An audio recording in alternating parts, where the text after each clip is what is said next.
जो जिला आपने सुना होगा एटा इटावा, लेकिन एटा अलग है, इटावा अलग है।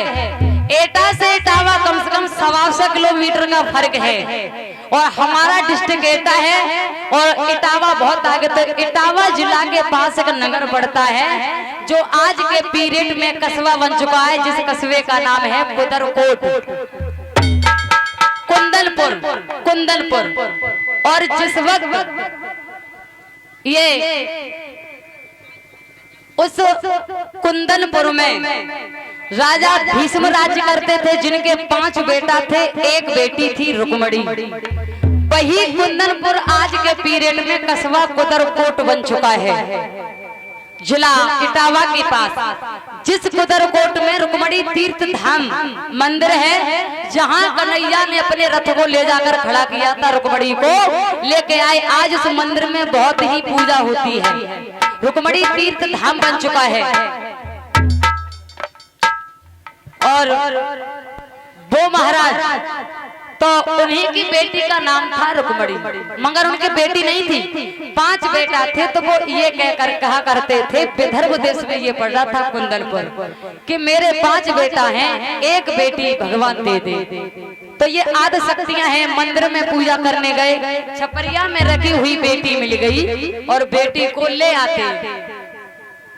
जब बेटी को लेके आए, अपनी पत्नी राजा भीष्म की पत्नी का नाम था शुद्धमती, अपनी पत्नी शुद्धमती से कहा कि इस बेटी का लालन पालन कीजिए, इस बेटी का लालन पालन कीजिए।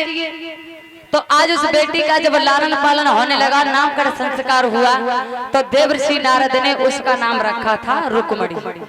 रुक्मणी नाम रख दिया।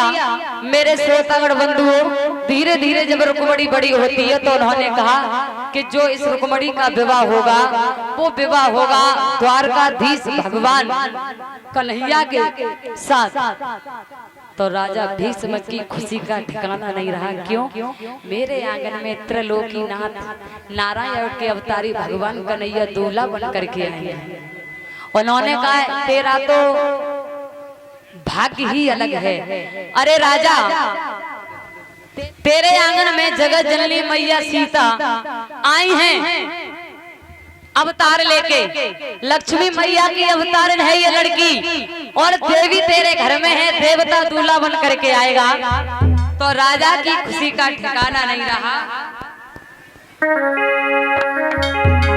राजा की खुशी का ठिकाना नहीं रहा। लिखा है, अरे खुशबक सी छाए गई मन में,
खुशी का ठिकाना नहीं रहा। मेरे श्रोतागण बंधुओं, राजा खुशी की वजह से उछल रहा, कहीं कदम रखता है कहीं पड़ता है, और दरबार के लिए जब चला गया, अब भगवान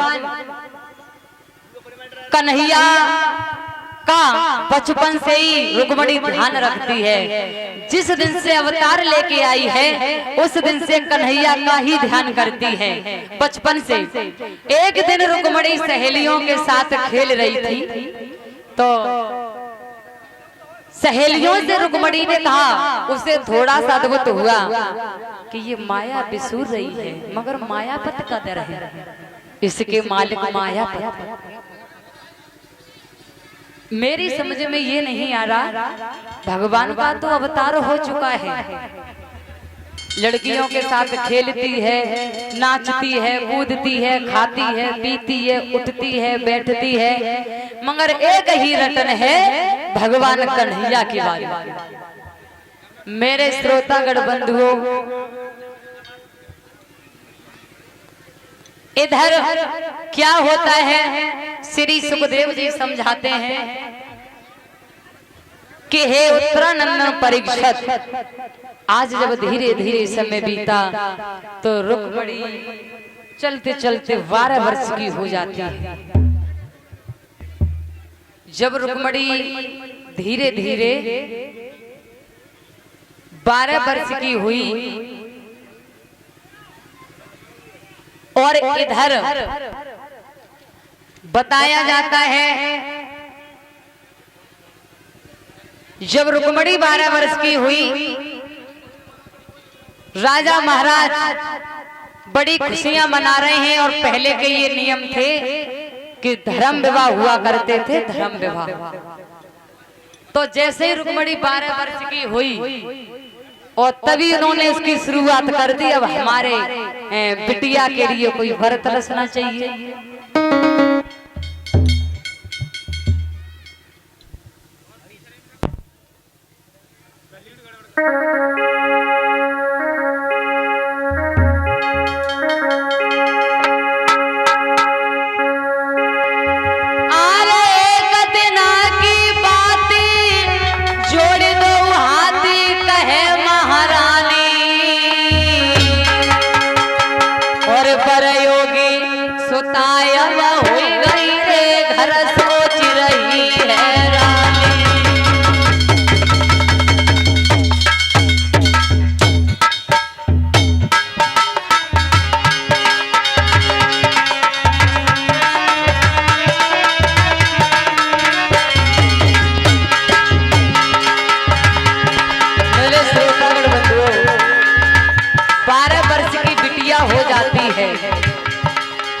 रानी ने राजा से कहा कि महाराज, बेटी के लिए कोई वर तलाशो। माता पिता के ऊपर सबसे बड़ा वजन बेटी का ही होता है। बेटी जब जवान हो जाती है, कदम ऊंचे नीचे में जाए, शादी कर देनी चाहिए।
और एक तो